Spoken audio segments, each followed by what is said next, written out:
Hi everyone, welcome to Build Up Dietitians Facebook Live. My name is Kendra Gaffney and we will be getting started in just a couple minutes. If you're on, I'd love to know who you are and where you're from.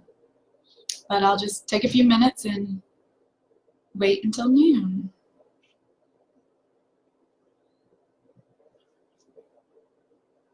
Hope everyone's having a good Monday.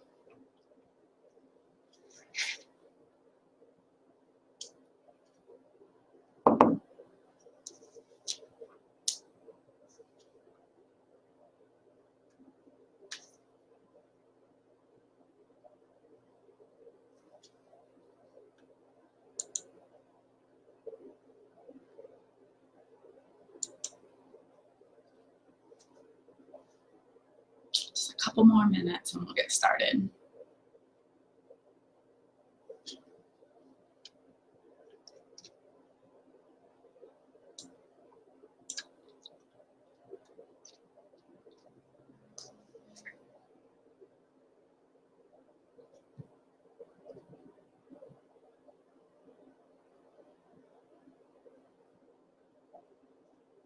If you're tuning in, my name is Kendra Gaffney. I am a registered dietitian and eating disorder specialist.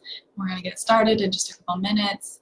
If you're on and you want to share who you are and where you're from, feel free. Hey, Margaret. Hi, Kelly.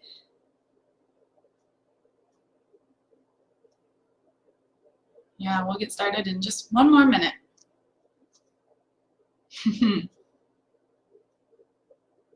Margaret, you can come down the hall and join me. Hey, Leah.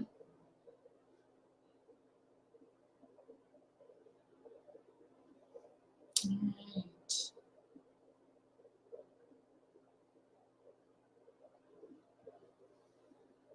A little bit longer, and we'll go ahead and dive in.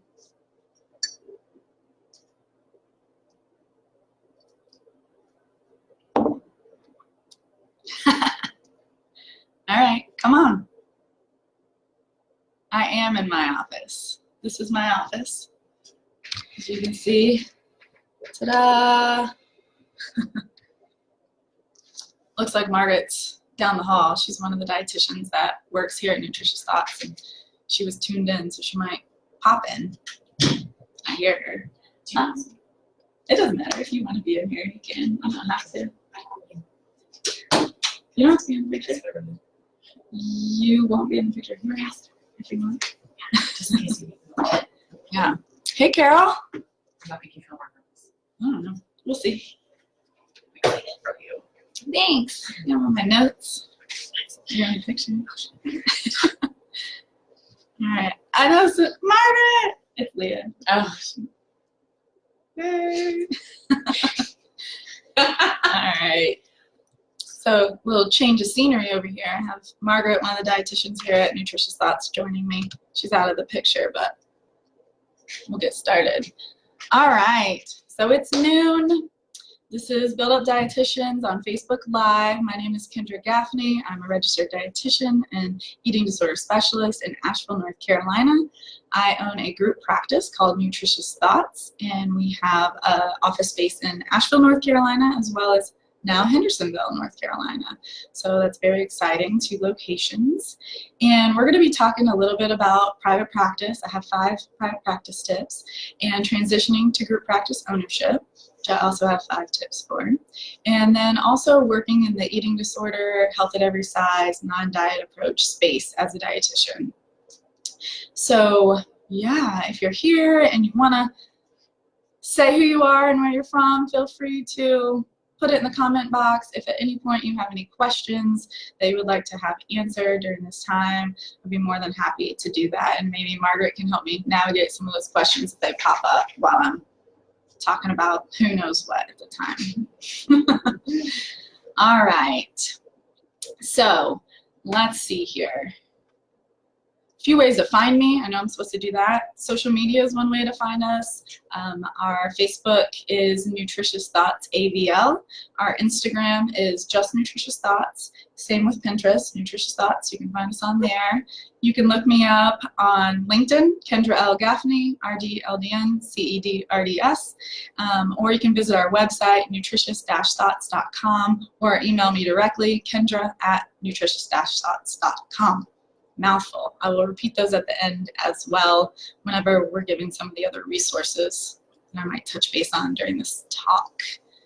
All right, so I know you all don't want to sit here for 30 minutes and listen to my story, but I do have to share some of it so you understand my background and where I come from and how I got to the place that I am today. So I went to school for my undergrad at Southern Illinois University in Carbondale, Illinois, and I was unsure about nutrition at the time. I actually went in to do physical therapy and transitioned while I was in my second year to nutrition. I took a nutrition class, I was very interested, and I had I guess she was one of the professors there as a mentor, and she was phenomenal. And so she helped me transition to nutrition as a degree, and I'm very grateful that I made that transition.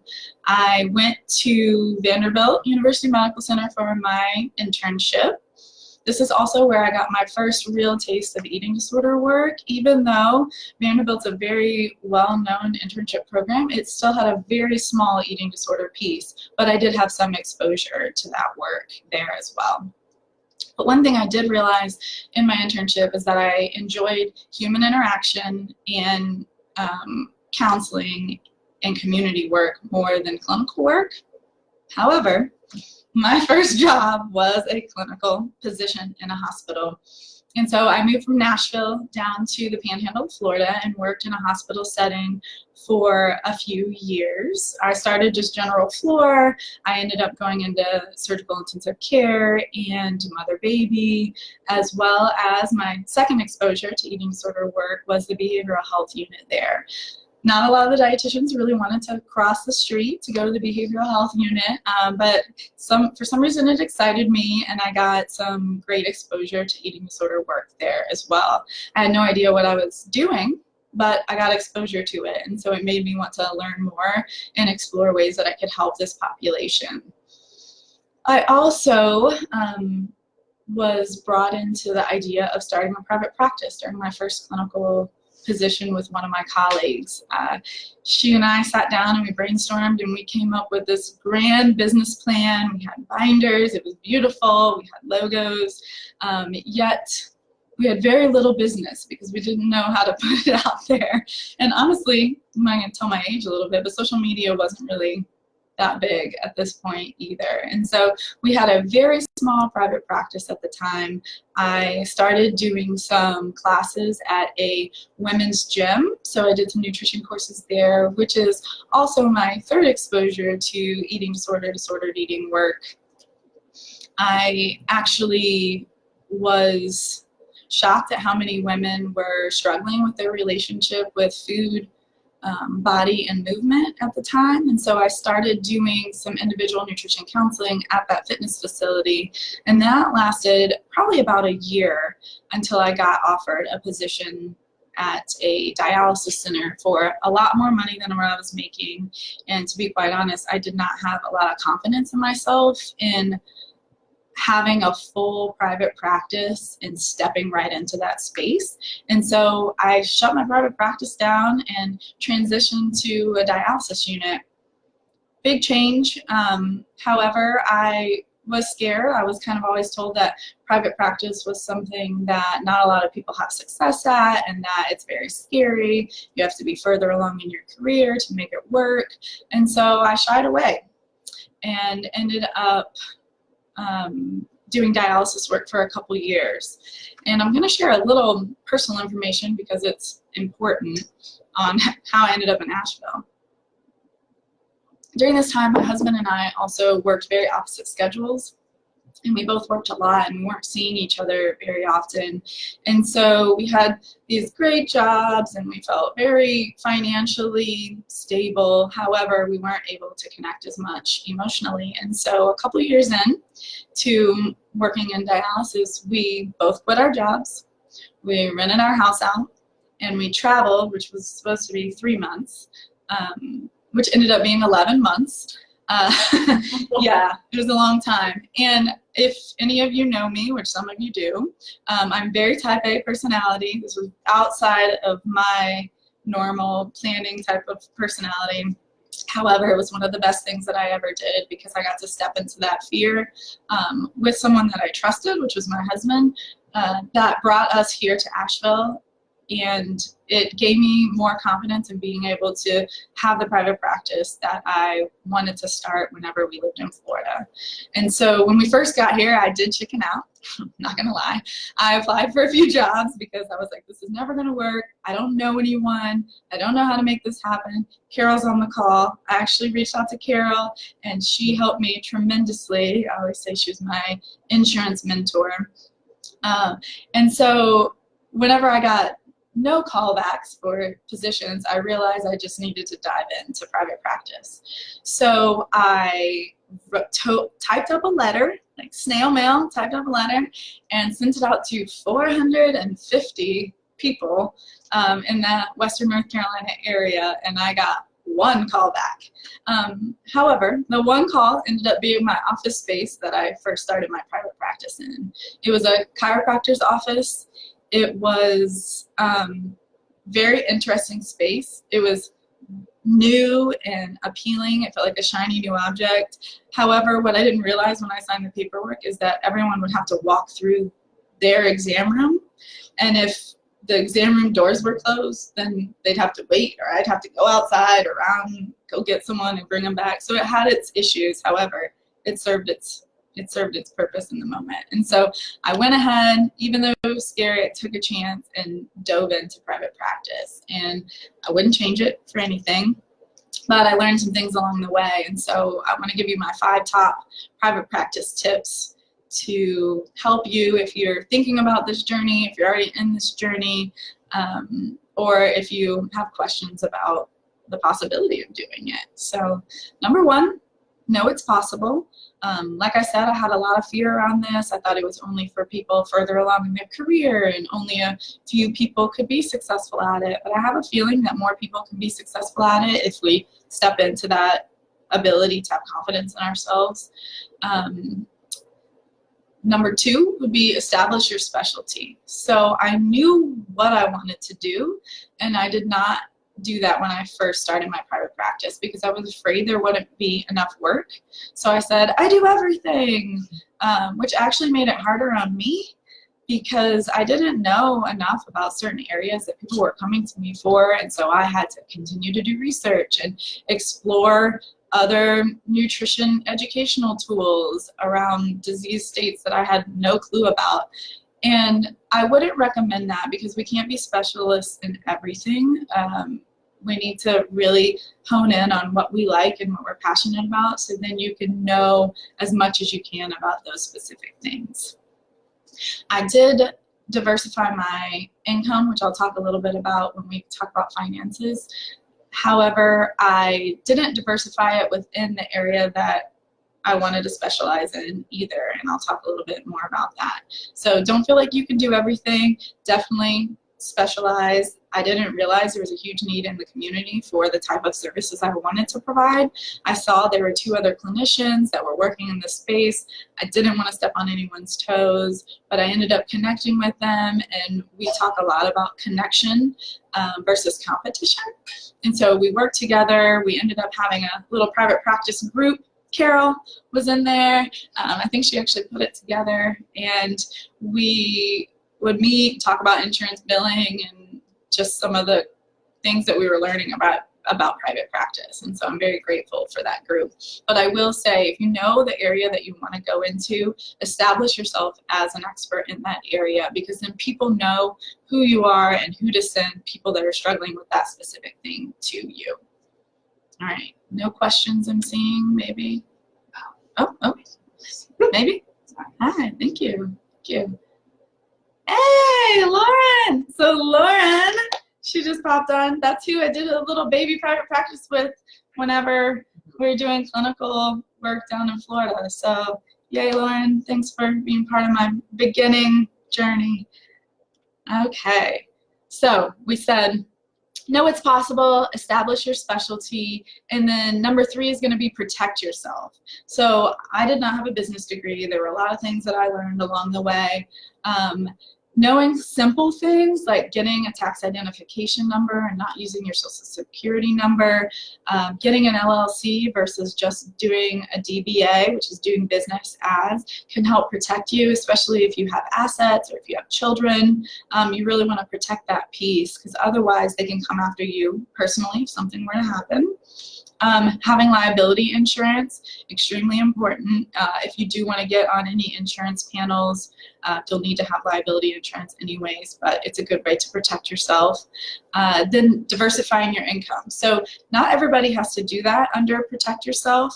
However, I didn't have a ton of money and I needed to pay the bills, and so I did diversify my income. I had about 5 contracts that I was working on. However, I didn't leave room for private practice counseling growth. And so this is one of my things that I want you to note. Even if you pick up other contracts to help support you financially, leave space for you to be able to put clients on your schedule if you're doing counseling. Otherwise, you just packed your schedule full and there's no room for growth on the area that you really want to focus in on. And then under protect yourself, self-care. It is a nice buzzword, but it's extremely important. You can definitely work yourself down as much as you want and end up with burnout. And so making sure you are taking time to take care of yourself, do whatever that is to make sure that you feel grounded and prepared for each day. So know it's possible, specialize, and protect yourself. Number 4, understanding finances. All right, so this was a big learning curve for me because I came from corporate America where you were an employee, and I bet Margaret can attest to this, where you're an employee and they pay part of your taxes, you pay part of your taxes, but it already comes out. But as a business owner, I remember my first year, I was like, yeah, I'm doing all right. And then tax season came along and I was like, oh my gosh, I am not doing okay. Because I had no idea that about 35% of your income would go directly to taxes. And I did not have an accountant at the time, and so I had no idea what to write off or that I could write certain things off. And so number 1 on understanding your finances, spend the money on an accountant. You can find one for a reasonable price and it will help you save money. So it will be worth the investment. Because another thing to know is that your schedule is going to ebb and flow, weeks, months, days. Just because you have a good month does not mean the following month is going to be good or better. Sometimes it might be horrible, and you have to understand some of those patterns that come with private practice, as well as being ready and protecting yourself on a financial end as well. So the accountant can help you set aside money for taxes, set aside money for low times, help you organize your financial structure for your personal and business side. And this can help in the long run, trust me, to better understanding how to deal with finances when you own your own business. Let's see here. And once again, finances, diversifying your income can be helpful in not having all of your eggs in one basket. One of the things that I did that I think was helpful is within these contracts, and I would build my clientele, and then I was able to drop one of the contracts and then build clientele and then drop another contract, to where I was building and working towards something for private practice as well as like having some side contracts that would supplement my income. Oh, thanks, Carol. Hey, Kelly. Yay. All right, so the last one on just private practice is meet everyone you can in person and get involved. Sending out 450 letters was not the best use of my time. However, I had no idea what I was doing in Asheville and who lived here and the market. I just knew that my husband and I thought it was a pretty cool place to be and wanted to be here. But I will say the best marketing that I've done has been in-person, personal connection with people. This way people can see you and know who you are, can get a sense of your personality. If you already know your specialty, they can really get to know your values around your work. I would suggest getting involved in local nutrition groups, which was a big help for me, as well as local nonprofits, organizations that align with your vision and the type of work that you want to do. Go to community events. All of these things will help you grow. And that being said, the more that you grow opens up the possibility of adding new clinicians to develop a group practice. And so I'm going to talk about transitioning into group practice now. So if anyone has any questions, feel free to pop them in the box. Otherwise, I'm going to move into the group practice piece. This was more of a learning curve for me than the private practice piece. However, Margaret, all of these wonderful women that walked into my life, I say women because everyone's a woman here. I'm not against hiring men, it's just been that way. It's just been women so far, have made this process a lot easier for me. And I know everybody does not get that luxury of having great clinicians that come on board. I have, and so I'm grateful for that. However, I have learned along the way, and I'm sure they could also say they've learned a lot along the way. Hitting burnout as a group practice owner is also something to watch out for, because you can keep going and try to find the next new thing to support your business. And so just make sure you grow at a pace that feels comfortable. And so my growth as a group practice owner has been very organic. I was transitioning out of a business opportunity back into private practice when I had an intern with me who was the first dietitian that ended up coming on. She was not interested in eating disorders. The preceptor she was supposed to be working with canceled last minute, and so the local university contacted me and said, hey, can she spend 3 weeks with you? And I was like, sure, I'm going through transition, and you know, my clientele can be emotionally challenging for people, so I just want to make sure that she was ready for that. And she was, and she pulled a whole new passion and interest for her. And at the end of her internship, she approached me. She was finishing school, and she was just curious if there was any way that she could be part of the business, which I actually had that idea already, because I had met my max numbers and we had a waiting list. And I was like, okay, if this is going to happen and this type of growth, like, now's the time, let's try it. And so started growing private practice. And once again, this was new territory.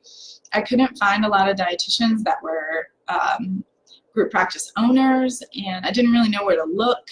And I finally started to find my people, my group practice owner people, to help support me along the way. And now there's a handful of clinicians that I consult with. I'm also part of the group practice exchange, which is therapists mainly, but the foundation of group practice ownership is very similar, and they have helped tremendously, and I have them in my resources, which I'll share later. So you don't have to do it alone. There's also other models other than dietitians that are doing group practices, and it can help set the tone and foundation for your business. New comments. Hey, Kendra. Oh, you're putting them up there. Look at you. Thanks, Leah. What do you do to diversify your income? Okay, good question.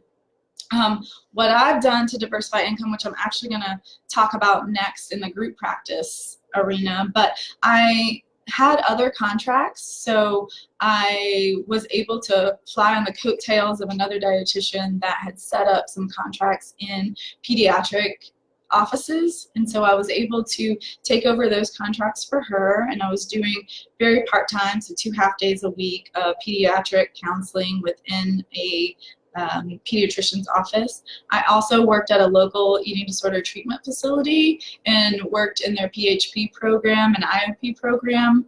I had a contract for blog writing at the time. I also worked at the local YMCA. So I had a few things going on whenever I was building my private practice, and then in group practice ownership, I have new things going on, which I'll touch base on in just a minute. I hope that helps clarify diversifying income a little bit more because we will touch a little more on it too. At what point did you decide to specialize in eating disorders? Yeah, so I decided that I wanted to specialize in eating disorders whenever I whenever I was traveling. I knew that that was the area that I had a strong interest in, but I didn't know if it was a saturated area or if there was even much business for it. And I learned that there's a ton of business, and if anyone is interested or has some sort of passion for working with this population, there is a huge need in our country to work with this population. I mean, maybe everywhere. I just am speaking to this area. And we need more dietitians working in this space. I think for me, at least in schooling, I was kind of told that eating disorders were too challenging or no one really wants to work in that area, but it's been my favorite area thus far to work in. It's very, keeps you on your toes. There are a lot of challenges, but there's a lot of heartfelt moments. You really get to know people. You get to watch their lives transition and from very dark places to positive places. It's extremely rewarding work for me. And so one of the resources on the Academy in Nutrition, oh, yes. Thanks, Leah. So during this time, I started working on my certification. It's a pretty extensive process, 2,500 face-to-face hours with clients. You have to do coursework, you have to do presentations, supervise other dietitians. It takes normally about a 5-year chunk of your career to then become certified. And so I began that process as soon as I got to Asheville. And that kind of plays into my group practice piece of knowing what you want to do, identifying what the group practice message is going to be, because it's different whenever you're by yourself. I knew what I wanted. I wanted to work with individuals to help them explore and transform their relationship with food, but I didn't know if I opened a group practice if everyone would also want to do that. And so be clear on the vision, be clear on the brand, clear on your message and the culture. Don't ruin it. Margaret doesn't want anybody to ruin the culture. So just know that the group practice is going to be a different dynamic than just you by yourself. And once again, protect yourself. I'll just run through these so I can also get to some of these questions. Have workers' comp, liability, general liability. Attorney can be your best friend during this process, especially if you're deciding whether to take on independent contractors or employees. At the beginning, I did independent contractors mostly, and then I realized that Nutritious Thoughts was operating more like an employment space. It wasn't that we were dictating their schedules or anything like that, but we all wanted to practice in a similar form or fashion. And so we ended up transitioning from independent contractors to employees, which was a huge change for me as a business owner. It's also financially more to transition people just because of taxes and some of the other costs that come along with it. But it was definitely something that helped protect me, helped protect the culture of Nutritious Thoughts, as well as keeping the business very in line with where we wanted to go. Diversifying income, here it is again. You can do face-to-face, groups, workshops, insurance or self-pay. I'm a certified eating disorder specialist, and so I also supervise other dietitians, so that's a way I diversify income. I have had speaking engagements that have been paid. I also am a dietetic preceptor, which also sometimes gives payment to some of the speaking engagements there. Do consulting in the community, workplace wellness. Also, we consult with some boarding schools. So there's a lot of different ways within the community to diversify your income. And then have your team market as well. That's number 5 for group practice. You don't want to be the only face of the business if you're growing a group practice. You want everyone out there so that everyone gets to know the clinicians in the area, your referring providers, the people that are going to be sending business to you, because you want everyone to be seen as the expert in the community. So those are my group practice tips. I will run through them. Once again, you don't have to do it alone. Identify your business identity, basically. Protect yourself, diversify your income, and then have your team market as well. And during this time, it has been a pleasure to grow, and I'm going to kind of touch base on what that's like to grow in the eating disorder health at every size space. I know that I only have a few minutes. It's funny because you think, do you get referrals from MDs, counseling practices for your, yeah, so 65% of our referrals are coming from physicians or therapists. The other percentages are just organic searches online, so make sure you have SEO on your website to kind of bump you up to be able to get those calls, or people just find us on their own or word of mouth. But we do have a lot of medical providers, different practices in the communities, a lot of therapist referrals that come to our practice. So working in the eating disorder space, we work with a team, so we normally have therapists, psychiatrists, physicians, dietitians, and then the family members. And so those are the areas that we connect with in the community for referrals for the most part. And so if you want to go into this type of space, those are your key marketing people. Reach out to therapists, reach out to physicians, because they're seeing eating disorders whether they know it or not. But those are your core people to market to. Some of the resources that I have, if you would like to see them, I will also post them. But the eating disorder space and just being eating disorder informed is not that common in our industry. I think there's a little touch of it, and I would say some schooling and some internships have more, but a lot of it, it's like a little taste of eating disorder work and then not much after that. And what I know about working in this space is I will never know everything. Everyone is so different, and you have to treat each person individually, and no two individuals are going to be the same. And it requires a lot of extra reading, counseling skills, education around this space to help without harming. Because a lot of the things that I was taught in school, if I were to apply that in session now, I would probably do more harm than help. And so that is one reason why at Nutritious Thoughts we take a non-diet approach, and we really look at things from a health at every size standpoint and try to make sure everyone is very eating disorder informed. Even if someone's coming here that doesn't struggle with an eating disorder, it just gives us a good foundation of making sure that we're protecting that piece. So some of the resources, the National Eating Disorder Association has great resources. The International Association of Eating Disorder Professionals has great resources. EDRD Pro is a membership program. They have roundup meetings every Monday. They send out articles. They have a monthly membership. They have a symposium every year that has great content. And Association of Size Diversity is also a great place to connect and get resources around health at every size. Some of the Facebook groups for the ED, health at every size non-diet approach that we're part of are the Unconventional RD, which can also help with the business development piece, Health at Every Size Practicing Business Owners, and the Mindful Dietitian. Some of the books that I would suggest would be, I like Health at Every Size. I also like Body Respect a little bit better. No offense to the Health at Every Size book. Linda Bacon was part of both of them, but I would say Body Respect is my favorite of the two. And then Nutrition Counseling and the Treatment of Eating Disorders is a more formal book around, I would say it talks more around anorexia and bulimia than binge eating disorder, but it talks a little bit more about meal planning and structuring that way. And one of my favorite textbooks is The Treatment of Eating Disorders, Bridging the Gap Between Research and Practice.